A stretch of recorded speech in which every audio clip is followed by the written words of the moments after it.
and welcome to PTI. I'm Kristen Ayers filling in for Tony Kornheiser. And I'm Marissa Evans filling in for Mike Wilbon. As you know, this week we've been talking about the Harlem Renaissance. And tonight we're talking about Nella Larsen and Quicksand, her novel, and all the critiques that go with it. And tonight is going to be a good night. I got a feeling. Pamela E. Barnett. Yeah, she really had a lot to say about that novel, Quicksand. She started her critique off about colors in the beginning of Larsen's novel. Yeah, she really touched on Larsen's ideas about paintings, sculptures, and moving exhibitions. And shadows. And man, did she describe how well Helga Crane could dress. Yeah, that's another thing she really touched on. Also, she highlighted that the surroundings are vividly described. Like at the beginning of the novel when Larsen talks about all the details of the living room. Yeah. And she interpreted Helga Crane's character as visual art. That's probably because she could dress really cute. Probably. Nella Larsen is really critical of this stereotype of the sexually voracious black woman, and Barnett really talks about that in her critique. Yeah, she mentions a critique by Hazel Carvey, who argues that the myth began with slavery. That's because back in that day, the idea was that white women were pure and black women were these sexual beings just because of the color of their skin. Yeah, Barnett says Helga recognizes features but doesn't see herself as being a sexual being. Yeah, I just don't understand why Helga didn't see herself as being a sexual being, but I can see why she didn't fit into society. Two things that frame the black female sexuality according to Barnett is 1, racist depiction of primitive sexuality, and 2, reactionary portraits of desexualized black women. Helga may have real desires for two men in this novel, but the novel ultimately contends with the fact that black women have no place in society to express their sexuality. Ding! We'll be right back after these short messages.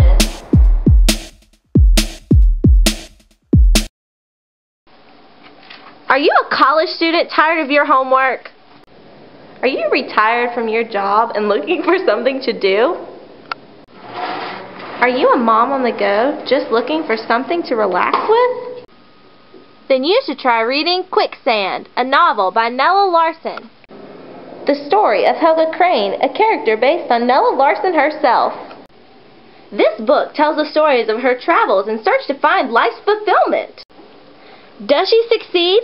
Does she find fulfillment? Call 1-800-N-LARSEN and get your copy now. That's 1-800-N-LARSEN. Just wait. Call in the next 5 minutes and you'll receive this framed picture of Nella Larsen herself. A $50 value free for only $9.99 with the purchase of this outstanding novel. Call 1-800-N-LARSEN. That's 1-800-652-7736. You must be 18 or older to call.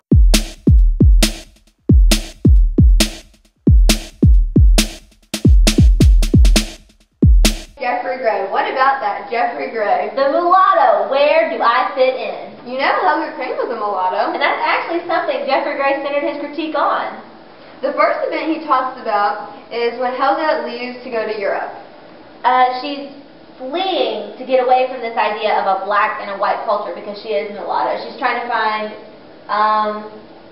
she's trying to be an individual. Yeah, an individual. Another idea is that human bodies are aroused by repulsion. Yes, okay. Something that Jeffrey Gray talks on is on her honeymoon, when you are supposed to be in love with your husband the most, she is complaining about his dirty fingernails, his being fat and overweight and sweaty and how bad he smells, and that's something that he doesn't understand of why she's complaining when you're supposed to be in love with someone on their honeymoon. Yeah, an analogy that Gray uses to describe Helga is an anti-chameleon, so that she always puts herself in situations where draw attention to her differences. Yeah, and he actually quotes, let me quote this for you. Helga's dark purples, royal blues, rich greens, and deep reds stand out against the town's drab and unrelieved navy blue, black, and brown. Towards the end of the critic, he compares the descriptions of human color and fabric color, and he describes the difference in that fabric color is artificial and human is natural. And another view he has is that Helga exhibits this exotic females at European social gatherings, which is kind of based on what Barnett had said earlier when we were talking about that. Yeah, the whole book, Helga rejects the physical. Ding! But that's all she's left with in the end. Yeah, and Greg thinks it's ironic because it's kind of backtracked. Kimberly Monda, who has a PhD from the University of California, Los Angeles. Who now works in the English department of the Santa Barbara City College. The critique Monda gives is about the sexual repression of Helga Crane. Helga is afraid to express herself because of those black women stereotypes that Barnett talks about. Primitivism and savagery. Monda thinks because Helga's mom disowned her when she was a child, she now has this repression as an adult. Also, sexual repression represents Helga's inability to see herself as desirable. Monda then goes on to say that to escape sexual expression and self-sacrifice, Helga had to move to Denmark. And then Monda talks about how Larsen's exploration of the destructiveness of sexual repression during her own society's time is really a big step to this new openness about female sexuality. And the risks are posed to the openness of the black women also. Yeah, and I quote, Larsen's exploration of Helga's sexuality involves risk, not only because it entails reclaiming a black female sexuality that has been defined and exploited by whites, but also because it means entertaining a literary marketplace that had celebrated the so-called primitive and savage emotions associated with dark-skinned people. Monda thinks that Larsen dramatizes the way that social forces affect the individual psyche.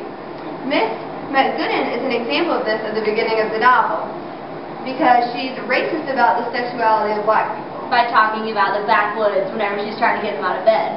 And these white society stereotypes haunt the sophisticated black women as well. Well, that's it for tonight on PTI. I'm Marissa Evans. And I'm Kristen Ayers. Let's send it up to Bristol for Sports Center. Da-da-da, da-da-da.